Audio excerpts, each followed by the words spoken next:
When I meditate, I have a simple image. I have an image of all of my ancestors. My intake is breathing them in, right? From the dawn of time,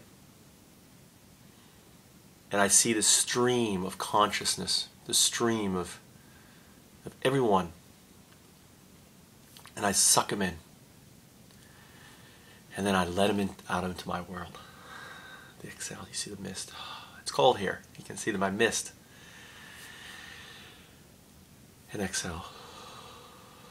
My ancestors leaving me. You see that?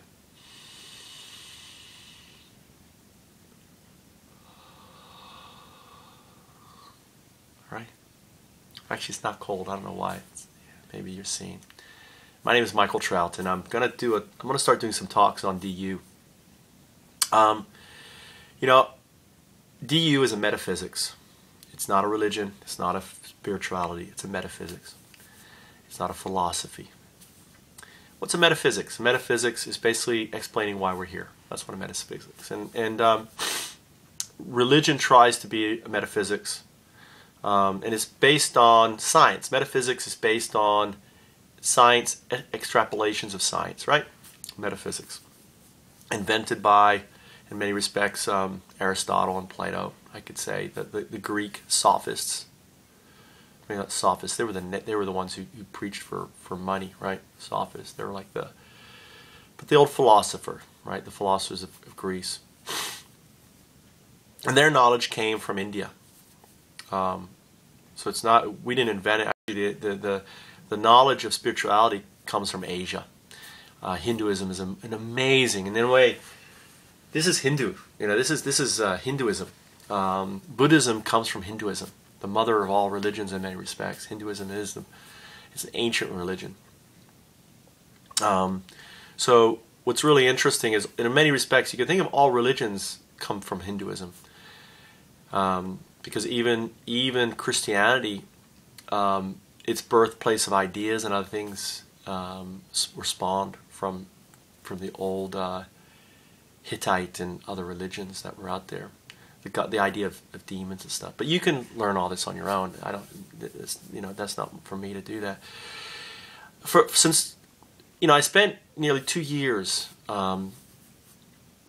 working on DU, and the way I worked on, and I didn't have a name for it back then, but I wanted to come up with a reason for existence. I wanted to also have a reason for religions, and understand God, and how God, which is DU, all right? I'm going to use DU. When I say DU, think of God, think of Allah. DU is the word for all, like Om, and think of Om as the word for all. Like Lao Tzu would say, the famous philosopher, right? The God you can describe is not the eternal God. The God you can name is not the eternal name, right? The Tao in many respects is also a metaphor. You've got to think of the word God as a metaphor. And the reason why I came up with DU instead of Tao or Om or anything else, DU stands for, and it's just DU, stands for distributive unconsciousness. And basically, how did I get to my premise of DU? It's really simple. Number one, in studying quantum mechanics, I realized there's some things happening in quantum mechanics that can't be explained by science, but it can be shown in the laboratory. And there's two really profound ones. Okay, one is called supersymmetry, and supersymmetry basically says, regardless of time, space, barrier, the speed of light. Barrier, regardless, it breaks that Einsteinian or that general relativity golden rule, right? That communication can only go to speed of light. That's basically the rule, right? Nothing can go faster than the speed of light because it fucks up time and stuff. So, well, the problem with that is that they've discovered something called supersymmetry, and supersymmetry has been proven. And basically, what it says is this: basically, there are some particles that are soulmates. Think of them as soulmate particles, right? Or molecules. They can do it. They can do some supersymmetry with buckyballs, which are actually pretty big. So supersymmetry basically says that when this one moves, this one's gonna. They can know which one this one's gonna move. They just know it, right?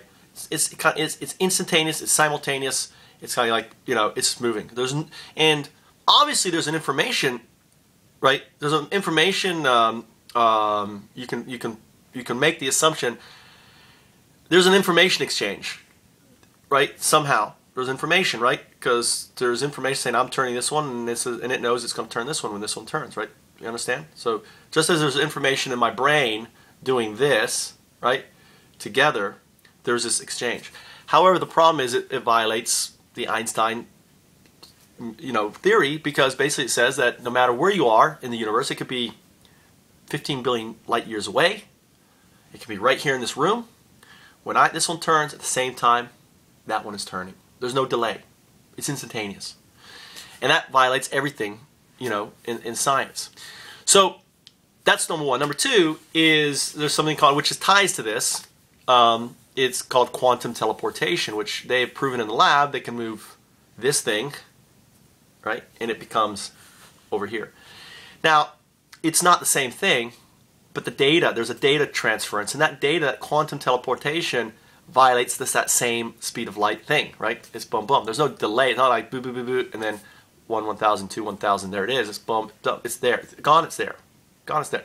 So that distance, again, we could be at the, you know, where the Big Bang happened, 15 light, around 13 point, whatever, around, let's say 15 billion light years away. It's gone here, it's there, right?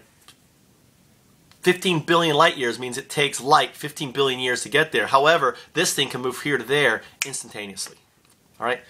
So that is the founding principle of DU, distributive unconsciousness, or massive information distribution, instantaneous. Because my theory and my speculation is simple, is that if it exists in supersymmetry, it exists in all things, right? Because all things are ultimately the same thing. In quantum mechanics, everything breaks down into strings, and they think that's the smallest, smaller than a particle is a string. It's like a vibration. By the vibration, it defines what it's going to be as a particle, basically. So, in the very pure essence of DU, that's it. All right, that what I've described to you cannot be disputed. It has been proven in laboratories. It's factual. It's not a theory. It's a scientific fact. Okay. So DU basically built on that idea, and if you want to be, and you think of DU is all inclusive of all religions. It's a metaphysics. So within the metaphysics of DU, religion, philosophy, all fit in this metaphysics, right? So if you think of this is DU here as a kid's toy, right? Inside this box, right, is religion, is philosophy. Because I have a metaphysics that explains reality. This is reality, right?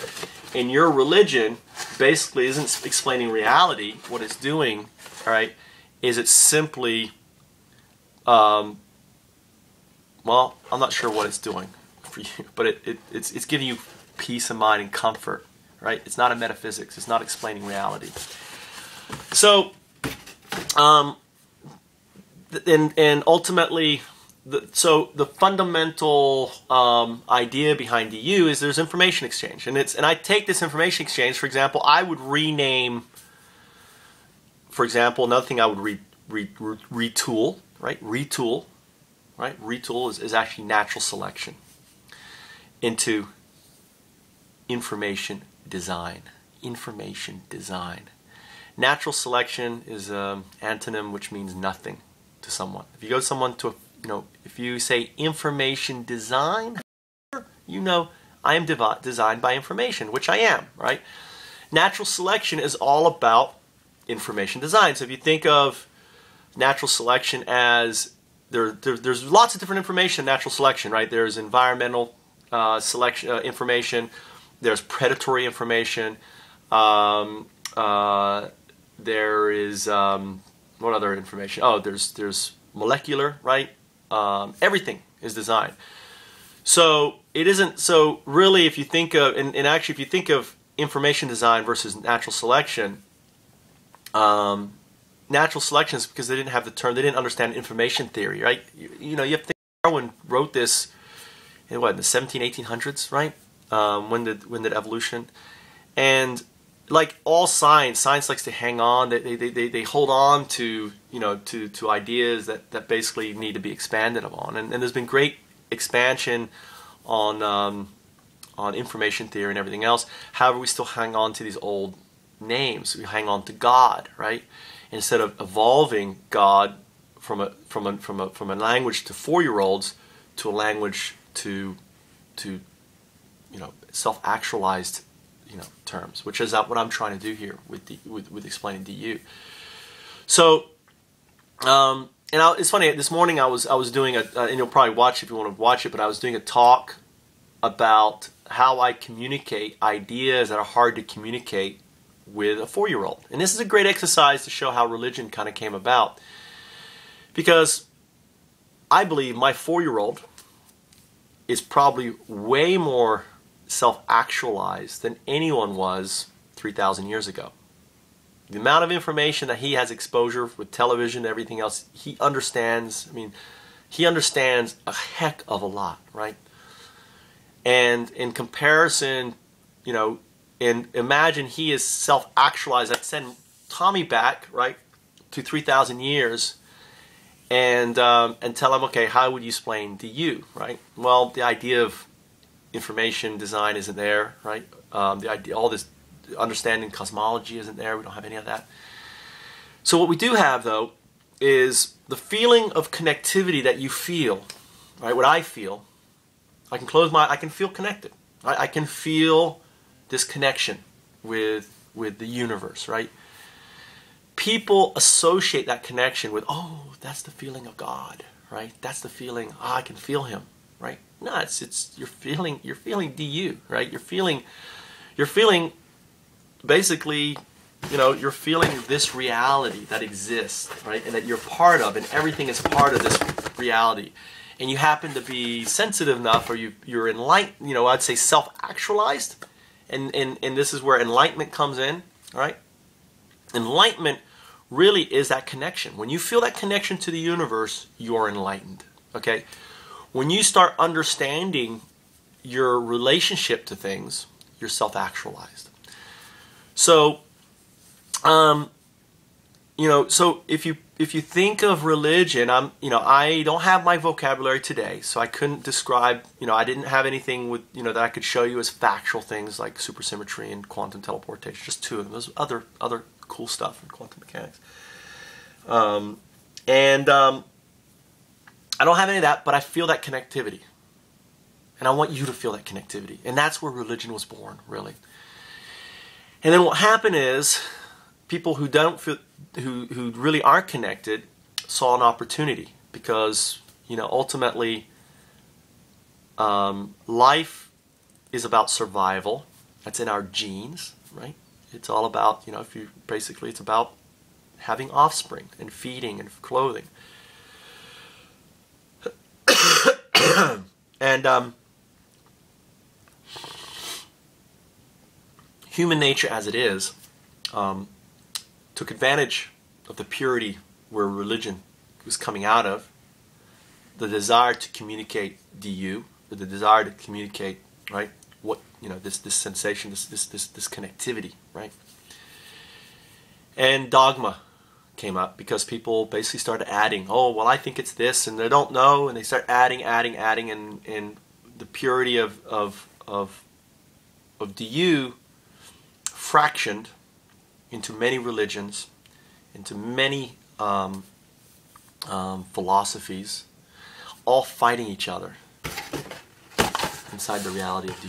Right? So that makes sense. So if you go on Facebook, you'll see DU, the natural doubt, you know, the distributed unconsciousness fan site.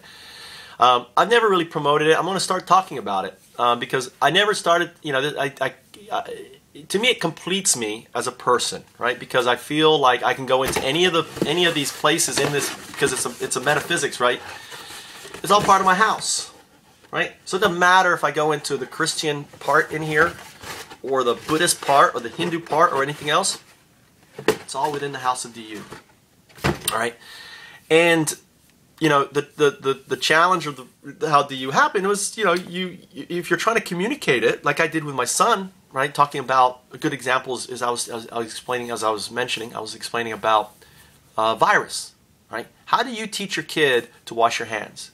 Wash your hands! I'm gonna beat the shit out of you, right? That's the normal way, right?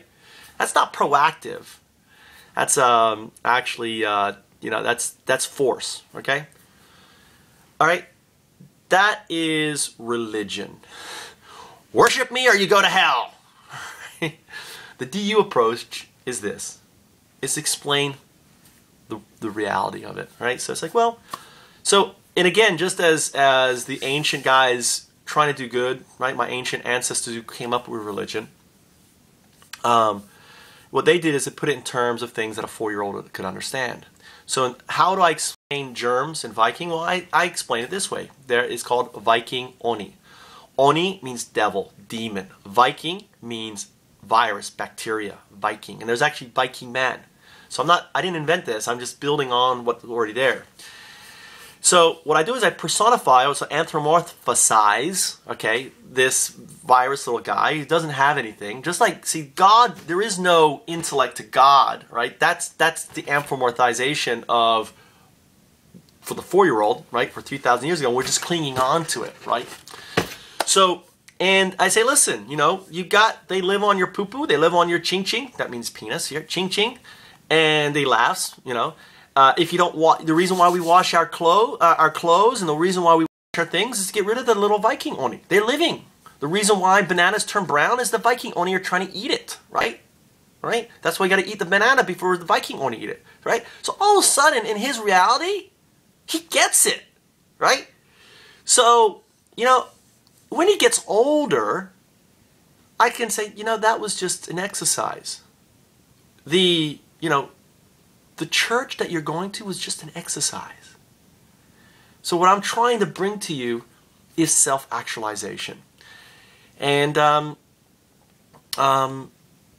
that's the first step, is to become self-actualized. Because you can't find that connectivity without it. And if you try to,